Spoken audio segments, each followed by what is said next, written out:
glad that everybody has come here at Third Baptist, or you're joining us at home or wherever you are. This is the first presentation of a nice experimental season that we hope will take advantage of the fact that we have the restrictions that we have on us these days. So we won't have live singing, but we will have some wonderful recordings for you of the St. Louis Chamber Chorus. I'm Dick Brickson, I'm head of the board, and delighted to be affiliated with this group, and would like to now introduce the heart and soul of the St. Louis Chamber Chorus, Philip Barnes.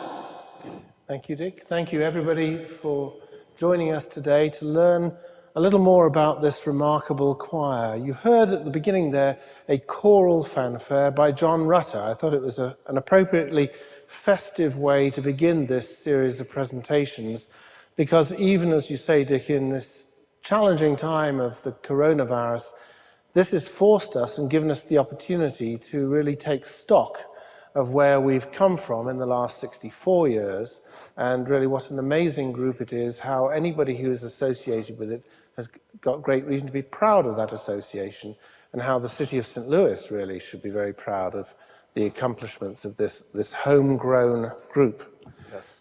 So what I thought we'd do in this program is to talk a little about how the choir came into being and take you a little through the different stages of the group.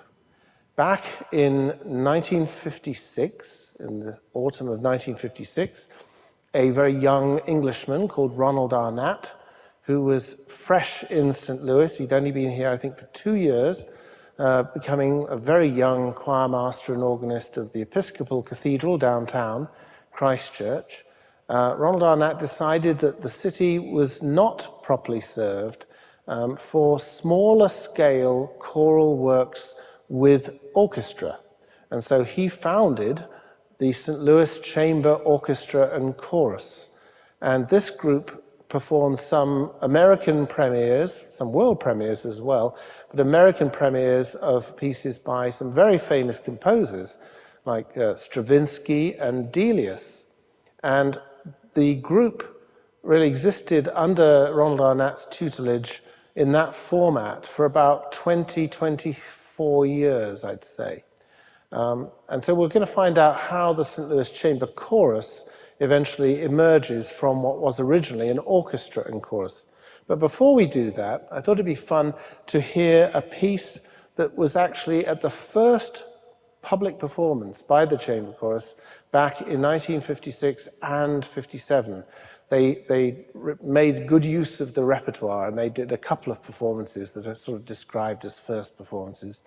And this is a piece from Edvard Grieg.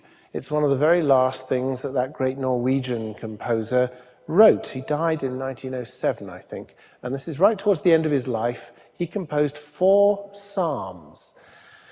So this, in translation, is God's Son hath set me free. And we will hear now the Chamber Chorus give a performance of this some years ago. This is not the 1956 performance, but this is nonetheless a piece that has turned up in our repertoire several times over 6 decades and more. So, Edvard Grieg, God's Son hath set me free.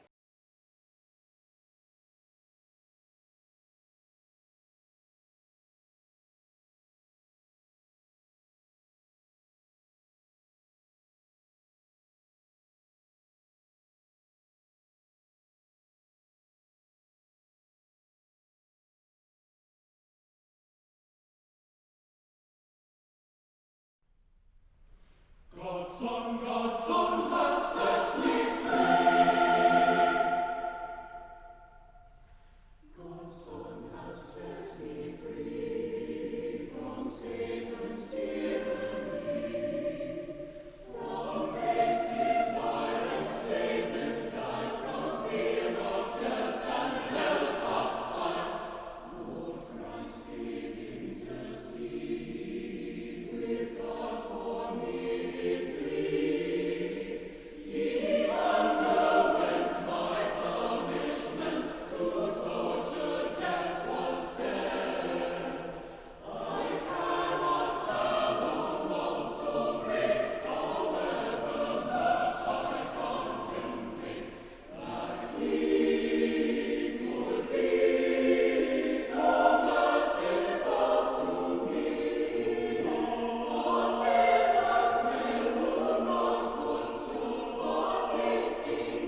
Ron Arnatt was at the 1956 concert and was with us for several years. And we have a recording of Ron. We do. So Ronald Arnatt left the choir towards the end of the 70s. Okay. And went to a position in Boston and spent the rest of his life and career, really, his working career, on the East Coast. And after him, we had two wonderful conductors for shorter periods of time. We had Alan Carl Larson, who is associated with Webster University, and a lot of people will know him particularly as an orchestral conductor. And then after that, we had Stephen Curtis, who is another academic. He was at the St. Louis community colleges, and in fact, he left St. Louis in the late 80s to go and be in charge of all the community colleges in Philadelphia. So I came along in 1989 to take over as the fourth director, and after that point, I was finding my way with the choir, and presumably the choir was finding their way with me. And one of the things that we started to do was to commission new pieces of music. And in the 40th season, it seemed obvious to commission our founder, Ronald Arnatt, who, in addition to being a very good choir director and a fine organist, was actually a very talented composer. So we asked him to write us a piece called Music and Ceremonies that's very good, I think, an excellent piece. And it's available on one of our compact discs. So what I've tried to do in this series is to let you hear some of the music that isn't available on the compact discs. That's the point of this series in some ways. So what I thought we'd do is listen not to the piece he wrote for the 40th anniversary, Music and Ceremonies, but instead the next piece that he wrote for us, which was for our Golden Jubilee, our 50th anniversary, and it's called Celebration. Now, Music and Ceremonies had used a text by Edith Sitwell, but this piece uses a text much closer to home because it's by his wife, Carol. And I might tell you the story of how Ronald and Carol met. He was a young pianist in London, and he clapped eyes on a 17-year-old ballerina, and she was having none of it, not remotely interested, but he kept up the charm offensive, and so then eventually he won her over, and they had a wonderful and very long marriage together with two lovely children. So this is a little poem by Carol Arnatt. I wonder if it says something about either the new landscape that the Arnatts knew on the eastern seaboard, whether Carol was used to seeing the ocean, or could it be a veiled reference to the histrionic conducting of Ronald's successor, Philip Barnes? I don't know, but the words go like this: leaping waves, dancing feet, soaring gulls. I hope I'm nothing to do with that. Soaring gulls. And then finally, you realize that it obviously is nothing to do with me, because the next line is whales calling from the deep. And really, it's an amazing piece, this. I'm sorry we haven't had a chance to do a commercial recording of it. As you'll hear, it's really quite wonderful. In the middle, after the whales calling from the deep, you actually hear two soloists who, I don't say imitate, but they evoke whale song. Two whales talking to one another. And then very quietly, you hear the choir just commentating, whales calling from the deep. And then after that, we return to the surface of the water with foaming thunder, rainbow spray. We will celebrate this day. So here is the chamber chorus for its 50th season, singing Celebration, written for it by Ronald Arnatt. And the amazing thing that happened after this is this concert took place at Christ Church Cathedral, which had been his base here in St. Louis. And the fabulous recording engineer, Barry Hufka, just let the tape keep running. And so he stood up and gave some comments and thoughts and basically reflections on a life of music making and what he had done, particularly with the chamber chorus.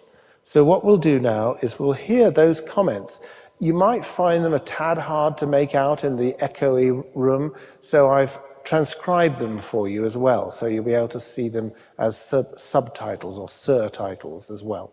So we'll hear Ronald Arnatt talking about this piece, Celebration, and then reflecting on his work with the chamber chorus, both here and in taking them to Washington, D.C.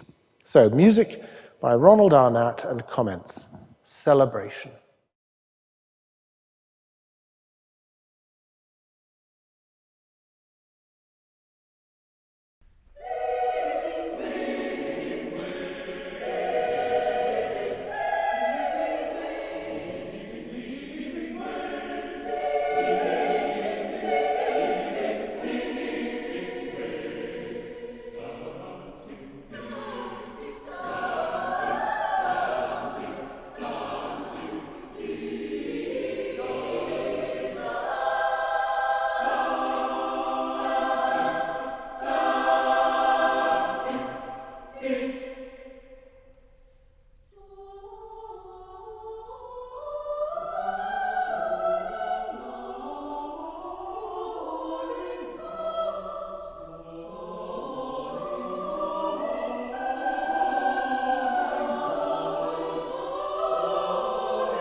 We're now going to pull you 33 years forward from the start in 1956 and take you to Philip's audition concert, his first concert with the St. Louis Chamber Chorus. And I would like to get a sense, were we already totally a cappella? Had someone else made that decision for you? No, we weren't. We did have instruments, Okay. but really what had happened is that around, roughly around 1980, there were financial challenges to keeping an orchestra and a chorus that just could not be met. Okay. The choir had gone to Stuttgart in Germany as part of the official twinning ceremony between St. Louis and Stuttgart. And I think really that was, as they say, a bridge too far. I think it really stretched the choir's resources. So from that point onwards, it was the St. Louis Chamber Chorus and whatever instruments were available that we could afford that were needed. So by the time I was invited to audition as the artistic director, we were left with an organ. A very good organ, it must be said, a great organist. So it was the pipe organ, the Aeolian Skinner pipe organ at Christ Church Cathedral with the organist there, Pat Partridge. And I chose a piece that I knew well that I thought would be popular, because if you're going to do an audition concert, you should not do something that is going to prove to be very unpopular to hear. So I thought the Fauré Requiem, and I still think the Fauré Requiem is a wonderful piece to perform, and it can be done very beautifully with organ. So that was all the good news. Then I was told that, of course, as the organ at Christ Church is in the rear gallery, we would either have an immense problem of coordinating the choir with the organ if the choir was at the front and the organ was at the back, or we could put the choir up in the gallery around the organist with me sort of squeezed somewhere trying to conduct, and all the audience would sit through my audition concert with their backs to me. So that was kind of unusual, should we say. So then, but it was all going very well, and I'd heard the choir before in concert when I first came to St. Louis in 1988. So I had a sense of what they could do and what they were good at. And they had a very good, particularly good, clear soprano sound, I think. And I was at that point coming off many years of people being very indulgent in the way they conducted music. It just went slower and slower and slower. So I was able to get them, going at a good pace. And I thought it was all going to be terrific until I got to the performance. It was late April. And of course, didn't really know St. Louis at all. I thought late April, it's the spring, it'll be fine. Well, you watching or in the room here will know that sometimes in late April, it can be very hot. We were all wearing tuxedos. And so roasting, just roasting alive, particularly when I found out that it was going to be broadcast live by the radio. And they said, but because it's being broadcast live, we have to turn all the air conditioning off. So I was sort of squeezed into a corner of the choir gallery, trying to conduct the Fauré Requiem and just losing a large amount of water. Let's put it that way. I mean, I must have lost, 10 pounds and that. So it's a good way of losing weight. Unfortunately, you put it back on afterwards. So it was indeed broadcast, and amazingly, in this process of trying to put together these presentations for you, and I've listened to so many recordings that I didn't even remember I had, I found an atrocious recording of a mono radio of that performance, of that Fauré Requiem. So what I thought we'd hear now, if you can believe it, is a really shockingly bad taped recording of the Sanctus from the Fauré Requiem. And apparently it wasn't so terrible because I did get offered the job afterwards. So this is the Sanctus from Gabriel Fauré's Requiem.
for the subscribers who are here and the subscribers who are listening at home, you all are very familiar with the St. Louis Chamber Chorus. You've heard them, and you've heard the description that they have a very distinctive sound. And I would like to get Philip's thoughts on how he would describe that sound and why, or how is it that we make that distinctive sound? Well, it may come as a shock to some of you listening to this that I wasn't born in America. And so my whole training, is in the English choral tradition, and I'm used to the sounds of the choirs there that sometimes people describe as angelic or ethereal or something like that. And so in the first few years of working with the chamber chorus, that was my reference point. I was always trying to see if the choir could make that sound. And what I discovered was that people, that we joke a lot about this, that I don't have an accent, you all have the accent.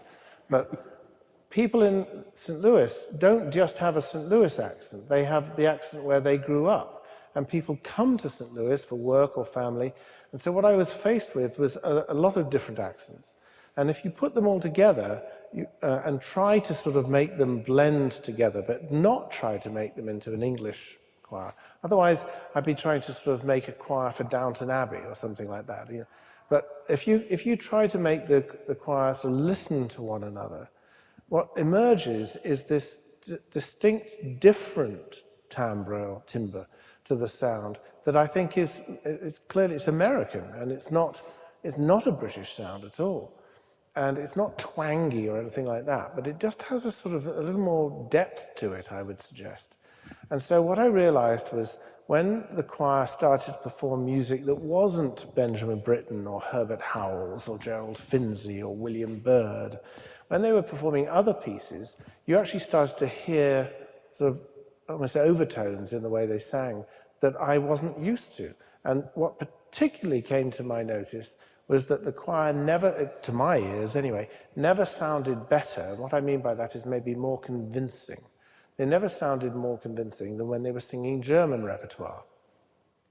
And I knew some German repertoire, Brahms, obviously, and Schubert and Schumann, but it was almost like hearing it afresh. And so what I decided to do was to make a virtue out of this. And so we started to really explore all the choral writing. And we did eventually move away from the use of instruments to a cappella writing. And we started to perform all the choral works of Mendelssohn and Brahms and Schumann and Schubert. And it's become clearly something that the choir just sounds at home with. And we're in a building now, I don't know if you can tell watching at home, but we're in a building now that is just filled with beautiful wood. It's been carved dark wood. And I often think that the choir sounds a bit like that. There's this sort of rich, somewhat darker sound to it. And so what I thought we'd do is listen to a little of that now. So we'll hear a very upbeat piece by Johannes Brahms, another festival piece. We tend to bring this one out when we're having a celebration or a festival. And it's one of three pieces called the Fest- und Gedenkesprüche. It's a late work of Brahms, so very mature writing on his part. The words are Wenn ein starker Gewappneter.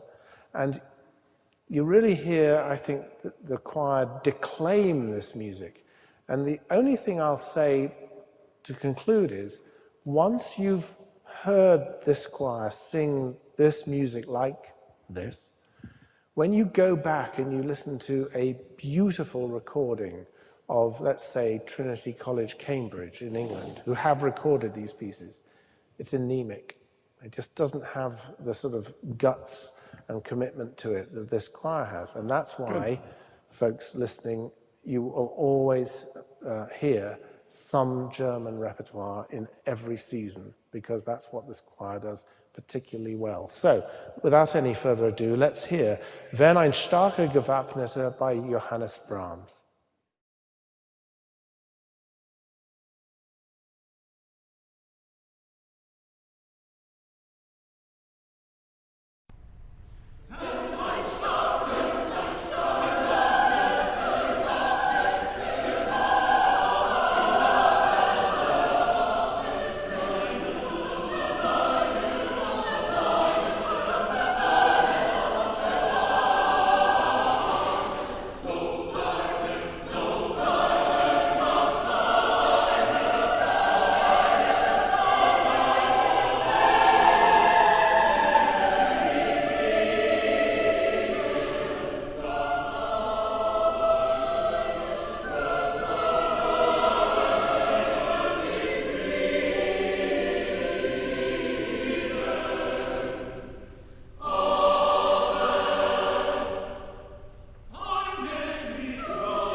One of the fun things about this organization is the willingness to go out and commission music.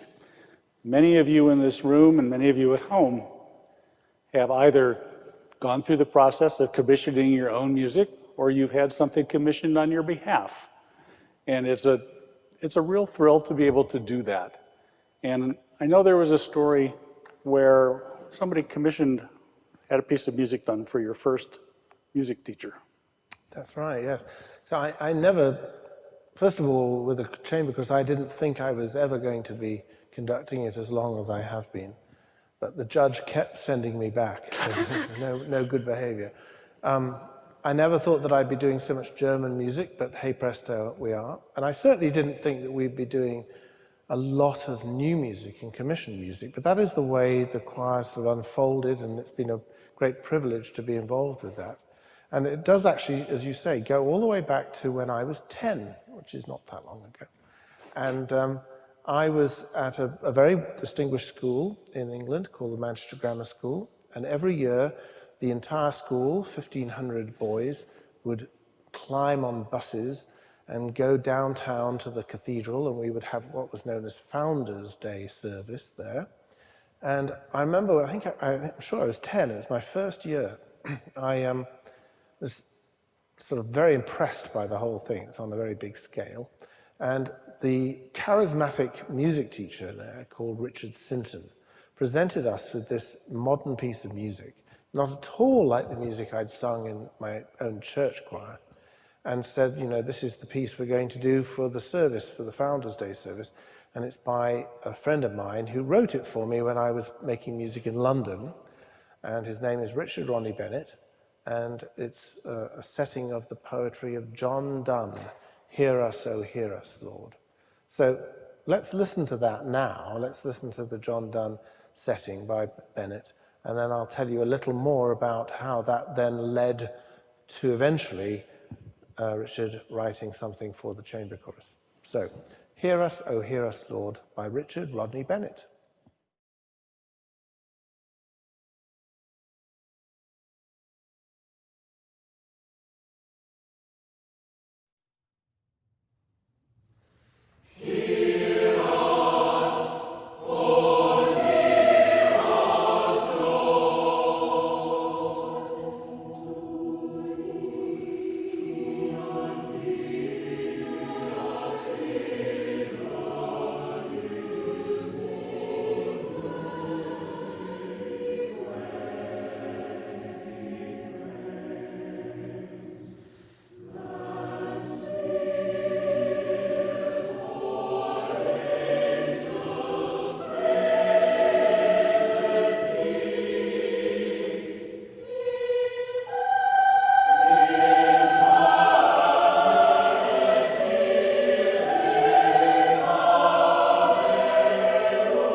So that was Heare by Richard Ronnie Bennett, and it was a piece of music that made a great impression upon me when I was 10.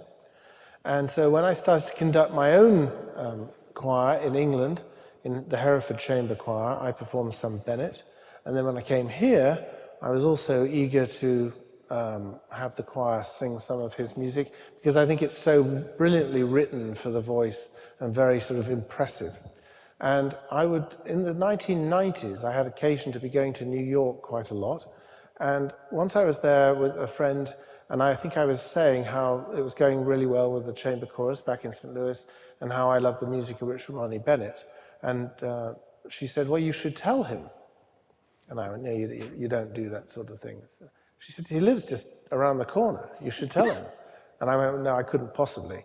So I think I went to the restroom or something like that. And when I came back, she'd already called him up and said, he's expecting you for tea tomorrow. So that really is what happened. So I went to have tea with Richard Ronnie Bennett, and I think it would be fair to say we got on very well, and we had a good friendship. And so I knew that I couldn't possibly afford to commission him, because he was like this very famous composer, not only of choral music and a lot of instrumental orchestral music, but of course also movie scores, Oscar-winning movie scores. And he was a very successful jazz pianist as well, so he's way out of our league. But we were going to perform any music he would write. And then I discovered towards the end of the 1990s, he told me that he had sort of given up writing choral music completely. He just couldn't do it. In fact, he'd given up writing music in some ways. Now, this is what he told me. I have no idea if it's actually true, but it was a fallow period for him. He was doing a lot of performing in those days. And I sort of said something like, well, that's a great shame, because, you know, I love your music. It's very distinctive, and I love doing it. And I suppose I kept at him. I kept sending him recordings of pieces we had done with the chamber chorus, saying, here's another piece you wrote back in 1967 that's a really great piece. Here's another piece you wrote. And so suddenly, and this is amazing for us to realize, but did you know, everybody, there was a time when the internet didn't exist? And did you know that there was a time when the most sophisticated technology available was called a fax machine?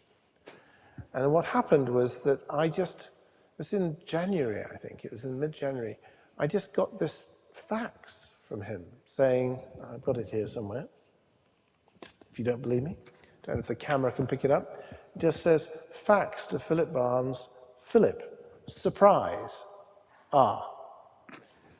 And he'd been sort of kind of touched by the fact that this funny little choir in the middle of America loved his music.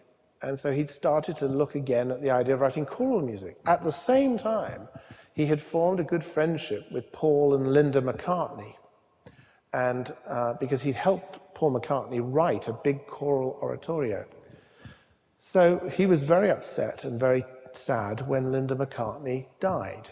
And so he sat down and he wrote a piece for her. This is the first piece of choral music he'd written in quite a while. And having written it, he thought, well, I'll fax it to Philip Barnes.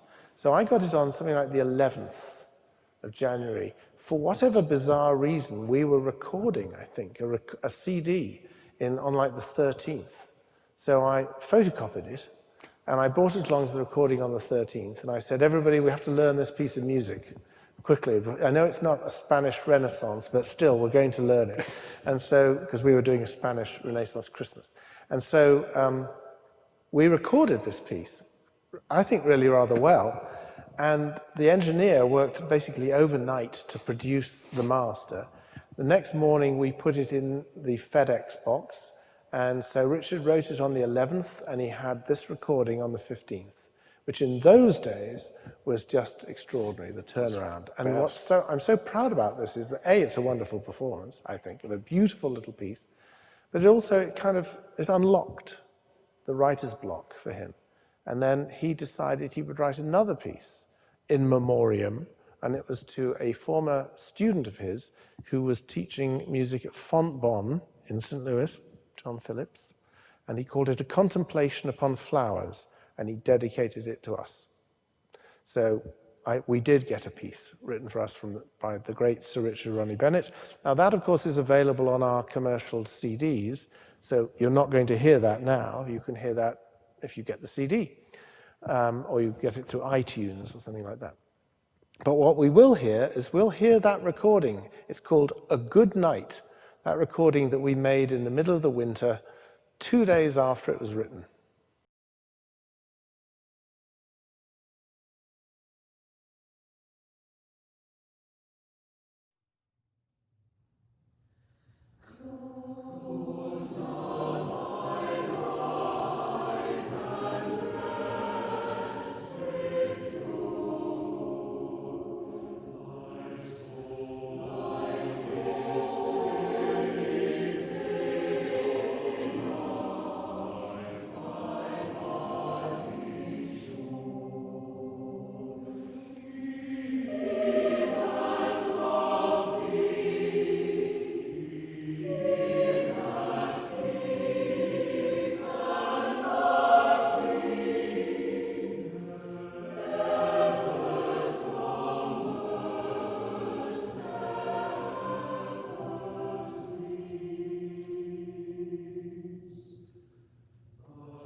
Over your life, you have the opportunity to meet a lot of different people, and one of the things that being associated with the St. Louis Chamber Chorus has provided me is the opportunity to meet some very interesting and very talented people.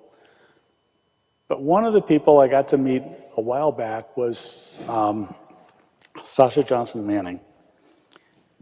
And she's one of those people who has not an ounce of pretension in her body, but whose face has this great smile, and she just makes you feel joy. And we've been able to establish a wonderful relationship with her. We have indeed. She's responsible for a lot of things, actually. She's responsible for this awakening, I think, we've all had into the championing of women composers, which will be a feature of our next presentation, how we've established these relationships with different female composers around the world. And Sasha really started it all off. She's also very important to us because she's the person that really opened the door for the idea of a lot of contemporary commissions, as you said. So just a sort of same time period, really, that I was getting to know Richard Ronnie Bennett in New York. I was back in England at one point, and I went to the parish church where I grew up, just south of Manchester, for an evening service, and there was basically nobody there. There was the choir and the priests, and then a few of us. And I was right at the back of the building, and they were way off, you know, in the choir, further up there. And the choir was very good. It's always one of those amazing things to me that you hear these English choirs sing so beautifully, and there are about 3 men and a dog to listen to them. You know, it's the best music you can imagine, and it's free. So I was listening to this, and I was, you know, getting sentimental, thinking about all those years that I'd spent as a boy singing there. And there was something about the body language of the conductor that I was familiar to me. And I think I probably needed glasses or something. I couldn't make out completely who it was. But there was something that just sort of suggested to me, I think I know who that is, even though they had their back to me the whole time. And afterwards, I went up to the choir and I said, "Thank you, beautiful singing." And I met the conductor of the choir. And the conductor of the choir was Sasha Johnson Manning, who I had grown up with, who's 5 years younger than I am. But she, you know, she and I were in the same choir for all those years. So no wonder I sort of recognized the body language. Well, it turns out Sasha is a fabulous singer, a professional singer, but also a wonderful choir trainer because of the thing you mentioned, the joy. Mm-hmm. She has so much joy that people want to sing for her. And in between doing that, since she can remember, she has written music. And what's happened gradually in her life is that although she still does a lot of singing, the conducting has sort of taken a back seat and composing has really blossomed. Okay. And so she's a full-time composer. And she became our first composer in residence, as it were, not really residing here, our first associate composer, if you will.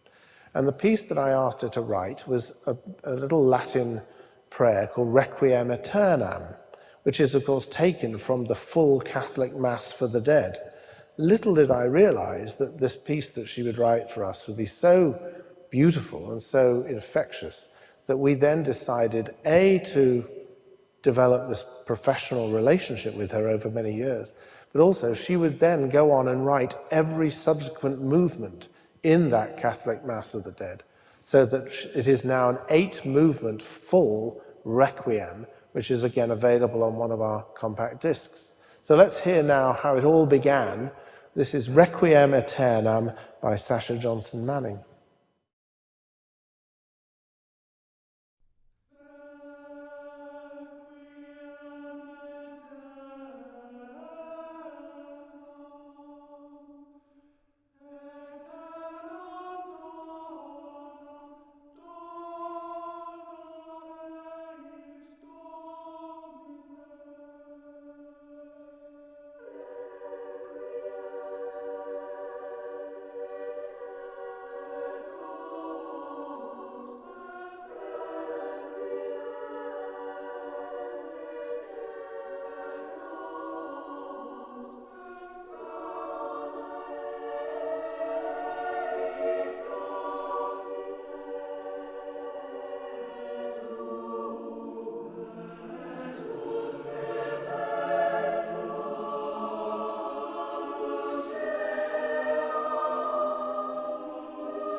So that was the Requiem Aeternam by Sasha Johnson Manning that was written for the chamber chorus. Now, when Sasha and I were young, and I have a confession to make on my own part, maybe she will disagree with this, but there were the occasional moments in a church service when our minds drifted away from Holy Scripture, in fact, holy anything, and just sort of, we just started to daydream, if you will.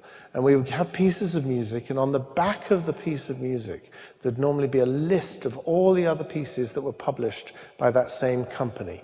And so we would spend some time, I think all singers do this occasionally, looking at this list of names and these people, long forgotten names, long forgotten pieces no one's ever heard of. And one name, in fact there were several names, but one of the names that always used to amuse me and catch my eye was Granville Bantock, which sounded just too good to be true, really. It's just a great, wonderful name. And so I was always interested in him, and over the years, I always saw pieces of music of his remaindered, you know, in the 10-cent bin in the music store, and so I would buy them just because, I suppose. And so I had this big collection of the music of Granville Bantock, and lo and behold, suddenly I realized I had a choir who could bring Bantock back to life, and was it worth it? Well, I think it was worth it. The thing that really impresses me about Bantock is how well he writes for the human voice. He doesn't ask you to do something that is impossible, and it's not boring either. It's just, he just knows what he's doing, technically. Mm-hmm. And interestingly enough, like Richard Ronnie Bennett, born in England, who had been living in America and had visited St. Louis several times, playing right across the road from this church at Jazz at the Bistro. Granville Bantock, a generation or two earlier, also visited St. Louis, which he described as a very wild town. He came here as the music director of a troupe of musicians putting on a light musical theater downtown, in a theater that doesn't even exist anymore. But he was doing a world tour with this company right at the end of the 19th century. So there's this odd connection to St. Louis. And as I looked through these pieces of music by Bantock, I realized that history is just a matter of who survives the last.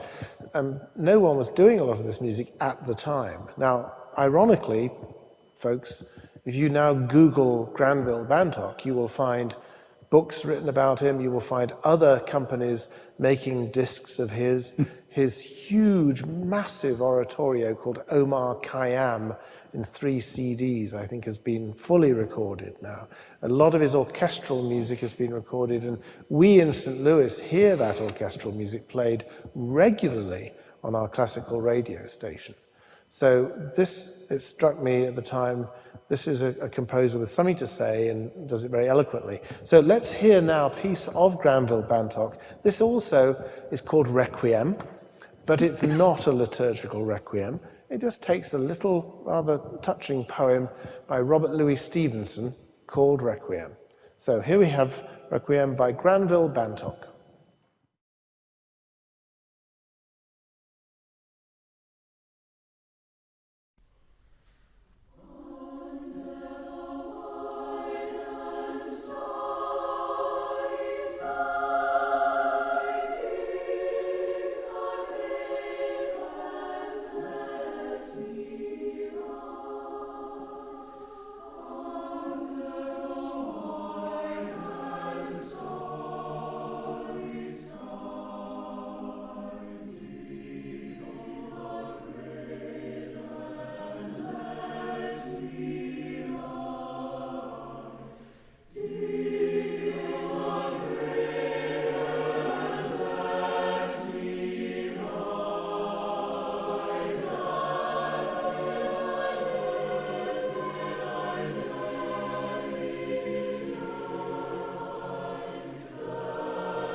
we've listened to some contemporary music, but we've also pulled music from past centuries. And I'm interested, what's the earliest piece we've ever done, to your recollection? Gosh. Well, we don't actually fully know when it was written, but I think a piece from the 13th century, perhaps, was Summa isi Kuminin, which is a round, and we've done that in various versions. Actually, we have not rehearsed this, I promise you, but we did Summa isi Kuminin in the what is believed to be the authentic way, and then we also did it at the same concert in a Edwardian realization of it, which was somewhat romanticized, because it was such fun, and it was by, would you believe, Granville Bantock. Because Bantock not only wrote a lot of original music, but he was so keen on promoting music of all sorts that he also went and looked at some very old-fashioned music. So thank you for that wonderful segue, because we're now going to listen to a piece of music from the 16th century, which I hope sums up what the chamber chorus does best for the singers, and it's so good to see some of you here today, and the audience, good to see you here, because ultimately what we're about is pastime with good company, and this is Bantock's arrangement of King Henry VIII's song.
So that was Henry VIII, thanks to Bantock, Pastime with Good Company.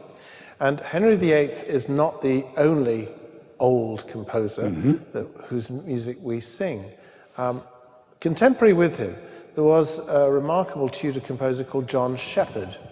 And this now opens up another area of our work, not just commissioning new pieces of music, brand new pieces of music, but resuscitating or bringing to life, reviving dead works, works that could not otherwise be performed without the brilliant reconstruction of a scholar. And in this case, it's Craig Monson from Washington University, who is one of the world's preeminent scholars at this sort of thing. Let me just explain for a minute how this works. If some of you have had experience playing in an orchestra or a band, maybe you play the clarinet. So you get a clarinet part. Maybe you play the trumpet, you get a trumpet part. Violin, you get a violin part. Nobody in an orchestra or a band plays from the full score. Only the conductor has the full score. Now, in choral music, nowadays, the choir tends to have the full score, so you can see everything that's going on. But in the Tudor period, it was not like that. So the tenor would have the tenor part, the bass would have the bass part, and so on. So this is all well and good unless two bad things happen. The first is that the composer either didn't write a full score down because it was all in his head, or he did write it down and then it got lost. Or the other bad thing is that the soprano looks after the soprano part, the alto looks after the alto part, the tenor is a tenor, so loses his part. I'm a tenor, I can say that. You know, the baritone would rather be a bass, but anyway, it all goes to this. So you end up with a piece of music that's in bits, that's in fragments. So what you do is when you put it back together again, you're missing part of the story. You need somebody as experienced and knowledgeable as Craig Monson to look at what's there in order to guess at what might have been lost. So what you're going to hear now is an amazing piece of music reconstructed for us. So this really has not been heard for centuries. Okay, and it's called Beati omnes qui timent Dominum. Blessed are all those who fear the Lord. And it has a very interesting history to it. It's one possibility that Craig and I have talked about is that this work was actually written for a very formal occasion, i.e. the wedding of Mary Tudor, daughter of Henry VIII, to Philip of Spain. And it's a long piece of music, but don't worry everybody, you're only going to hear part one today. We have done it all, but this is just part one. And the reason is that when Mary married Philip in Winchester Cathedral, get your head around this if you know what royal weddings look like, the happy couple only saw one another when they got to the high altar. They processed very slowly from the west end of the cathedral all the way to the high altar at the east end on a platform, rather like a runway for a model nowadays. And there was a wall constructed in the middle. This is the theory anyway, so that they would be walking parallel up, but they wouldn't be able to see one another until they got to the end. And as they did that, perhaps, so this is fantastic conjecture, but it's fun, perhaps this is the piece of music that was sung as they went. And one of the reasons why we think about this is we know he wrote something for this ceremony, and there are oblique references to "Thy wife shall be as a fruitful vine." And if you know anything about Tudor history, you know there was great hope that there would be a child from the marriage of Mary and Philip, which of course was not to be, which is why eventually we end up with Elizabeth. But that's the background to this piece of music. And so you're going to hear now this reconstruction, thank you to Craig Monson, of this piece by John Shepherd.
That was just the first part of the Shepherd Beati Omnes. As we're just in a moment of just doing extracts, let's hear now a little extract from a very modern piece of music. This was written for the chamber chorus back in the 50th anniversary. This is Ode to Man, and I chose this because I needed to really emphasize that the choir sings a lot of religious music, but also secular music, because it's not a religiously affiliated choir. So for the 50th anniversary, we had to try and come up with some music that would sort of speak to humanity, but not espouse one particular religion or faith. So I asked the very distinguished American composer Ned Rorem if he would write a piece for us. And to my delight, he said yes, and we were, equally to my delight, able to raise the funds to support that commission. And everything was going swimmingly until we talked about the text, and I wanted him to set one of the choruses from Sophocles' play The Antigone, sometimes called the Ode to Man, this text, talking about all the amazing things that man is capable of, good and bad, I might say. And this was all going to be wonderful, and I told him which translation to use. And then he wrote back, or telephoned me back, and just said, no, I will not set that translation. I said, oh, well, I'll find you another translation, don't worry. And he said, I'm not setting anybody's translation except yours. I said, but I don't, that's not what I do. So basically, he was Sir Elton John, and you were Bernie Taupin. And I got the same amount of respect. There you go. Yeah, yeah. So, yeah, there was no persuading him, actually. He just said, either this is your translation or I'm not doing it. So I did my best, having never done this before, and I gave him what I thought was a fantastic translation, and he wrote back, and or again telephoned me, and just said, good first effort. And I can't remember, it was maybe 3 efforts time. Eventually he said, okay, now we have something to work on. Jeez. It was an amazing experience. It taught me a lot about writing for composers and what they want and what they don't want and what they don't need. And I learned a lot from that. So I'm not claiming that it's a really great libretto, but it is indeed homegrown. So let's hear now, this is the conclusion, the rather unsettling conclusion to Ode to Man by Ned Rorem.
In addition to Christian music and non-secular music, we have tapped the Jewish music history as well.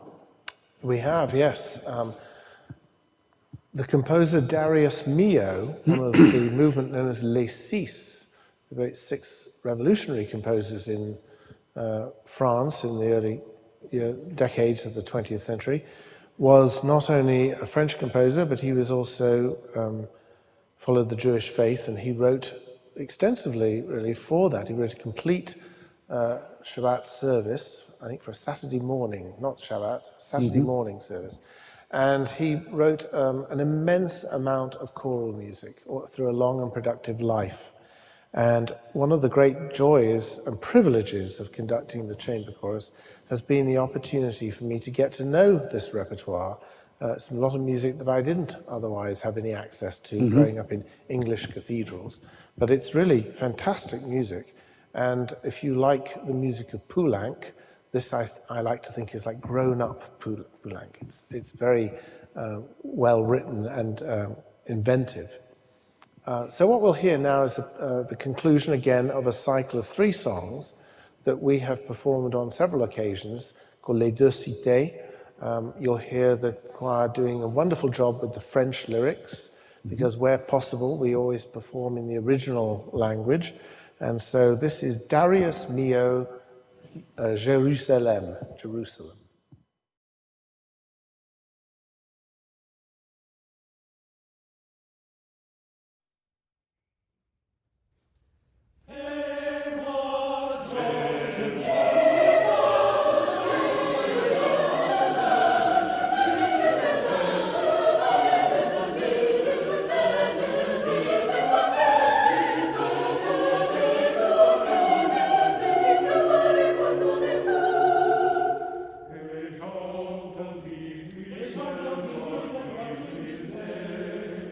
Voici le temps de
One purpose of the series of presentations we're doing this year is to give you a better sense of what goes on behind the scenes in the St. Louis Chamber Chorus and how we find music. And as Philip's described, sometimes you work really hard, you do 3 translations, you negotiate with composers, and sometimes when you're traveling abroad, you just hear something and go, I have to have that. And that describes the next piece. So I was visiting some family in Sao Paulo in Brazil, and they know, of course, that I'm a choral person. So they said to me, my cousin said to me, would you be interested in going to a concert, a choral concert? A friend of mine is directing it, and it's at a local church. I can get you there if you'd like to go. So I said, of course, I'd love to go. So I went to hear this choir of young people at a language school, an English language school. And it was performed in a rather striking modern church in Sao Paulo. And there was no suggestion that the family, my family, would stay with me. They obviously knew something I didn't. And so they said, well, we'll drop you off at the church, and the concert will be about 2 hours, and then we'll pick you up. So all well and good. So I went into the church to hear this choir of young people sing. And I'm not sure if their English is good enough for them to be able to watch this video all these years later, this presentation. I'm kind of hoping that they don't. And this is going to make me sound a particularly unpleasant person. This was maybe one of the worst concerts I've ever heard in my life. And I've heard some very bad concerts. It was indescribably terrible. I don't really need to go into it, why it was terrible, except, for example, there was at least one piece where I only realized that I knew the piece in the final 2 or 3 measures. I don't know how they got to those 2 or 3 measures, but it was appalling. And, you know, I love to see people sing, and I love to see people doing their best, so I want to encourage people to sing, but with the best will in the world, these guys should not have been singing Brahms. And then right at the end, they said, and of course I had no escape. I had no drive home. I was in a city I didn't know anything about. I had to wait there. I was a captive. And right at the end, they said, well, we're just going to finish up with a couple of songs in Portuguese. Enough of this foreign stuff, you know, just some stuff local to home. So I steeled myself for this experience, thinking, well, thank God it's nearly over. And they started to sing, and the light went on, and it was like, this is fantastic. Why did you not sing this music for the last 2 hours? It's so, so beautiful. I thought, well, I have to have this music for the St. Louis Chamber Chorus. The last hour and 50 minutes of pain have been worth it. And so I went up afterwards and I said, who publishes that piece of music? Because I really want to get a copy. And they said, well, nobody publishes it. We got it from our friend Marcos Lecce. He's written it, and I guess you can just have a photocopy. So I went, okay, thank you very much. And I came to the Northern Hemisphere with this maybe illegal copy of Marcos Lecce, who unfortunately, wonderful musician, has passed on at a very young age. But this is a little lullaby. And I think if you can just picture me suffering for an hour and 50 minutes, I hope you haven't been suffering for the last hour and 50 minutes, but this was such balm to the soul. So let's enjoy now this little Sleep, My Little Angel.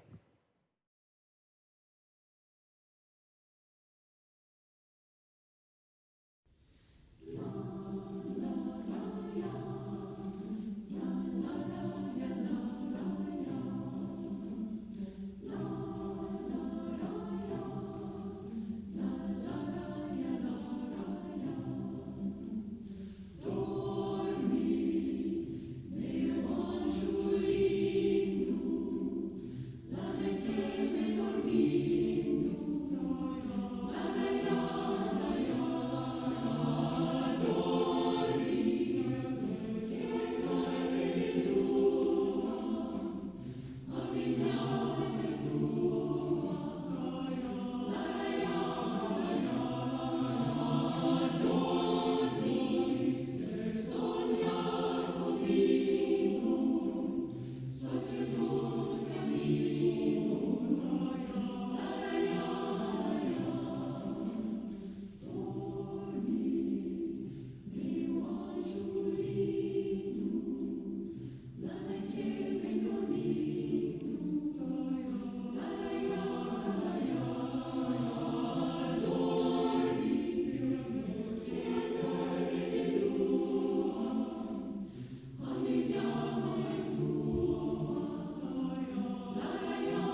Beautiful piece.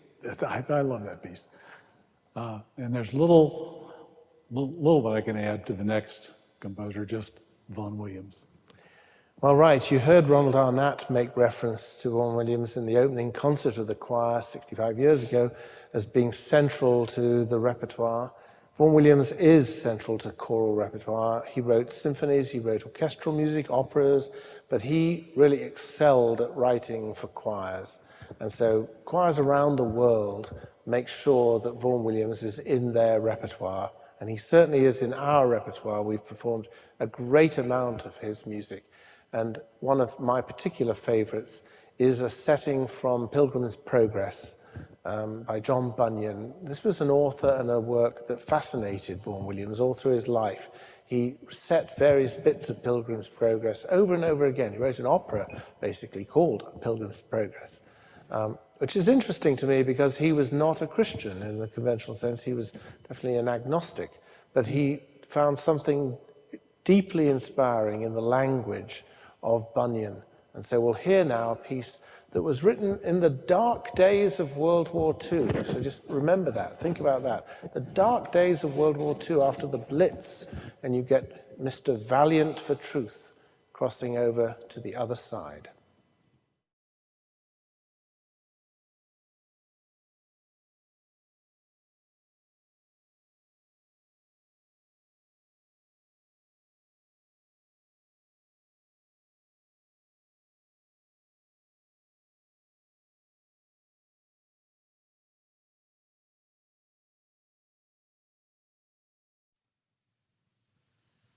After this it was voiced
Before our last piece, I would like to just thank everybody who has come and everybody who is listening in at home.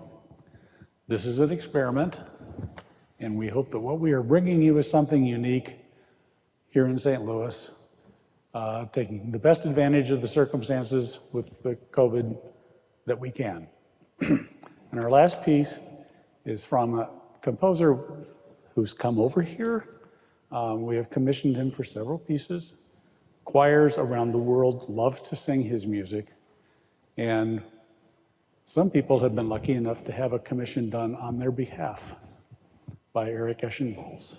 They have, and the lucky person, the deserving person, is in our audience. So, Alice Sherwood, this piece was written for you, and it was commissioned by two of your close friends, Nancy and Alison, and they decided that they wanted to celebrate the many years that you had given to this choir with your beautiful voice, and the result is an equally beautiful piece, I think, by the great Latvian composer, Erich Eschenwalds, who indeed did make the incredible journey here. It's a long way to St. Louis from Latvia, and he has great interest in St. Louis because this is where his favorite poet comes from and is buried here, Sarah Teasdale.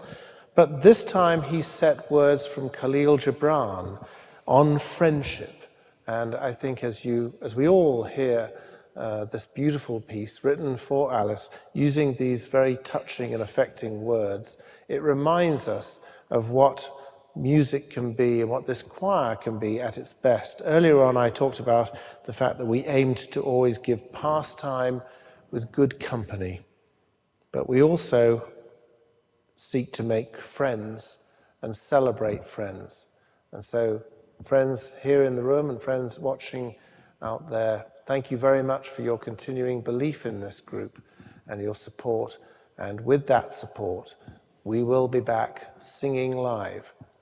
But for now, let's enjoy a recent recording on our most recent compact disc, in fact, Erich Eschenwalds on friendship.